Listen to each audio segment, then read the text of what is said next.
pour créer la qualité de l'éducation. J'ai regardé le budget de l'école sur plusieurs années. L'engagement du gouvernement était qu'au minimum, il puisse investir chaque année 25% des ressources dans l'éducation. Il n'y est pas parvenu, malheureusement.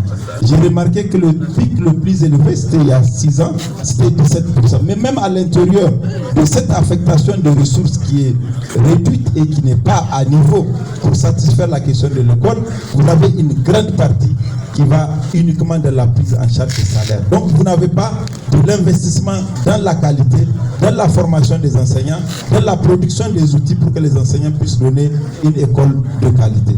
Ensuite, vous avez la situation de maintien des enfants à l'école. Beaucoup de jeunes ne restent pas longtemps à l'école parce que les conditions ne sont pas créées. Mais le troisième niveau, c'est la volonté politique.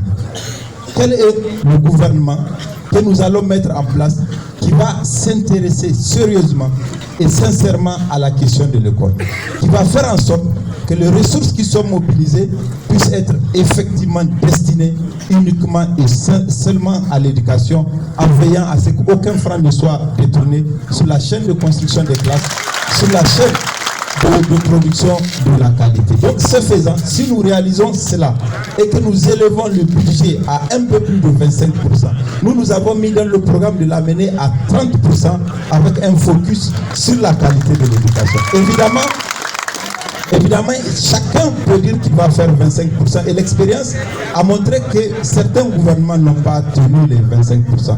Et c'est pourquoi j'avais dit que la question de l'école, elle est tellement importante qu'un gouvernement qui prend la situation du Niger, qui prendra la situation du Niger en avril 2021, doit être inspiré en mettant en place les états généraux de l'éducation, que les acteurs de l'éducation, les syndicats étudiants, les syndicats des enseignants-chercheurs, les enseignants du primaire ou du cycle secondaire, les parents d'élèves, les gouvernements, les partenaires, nous nous mettions ensemble pour redéfinir une feuille de route et faire de l'éducation une question permanente qui est transversale à tout ce que le gouvernement va produire.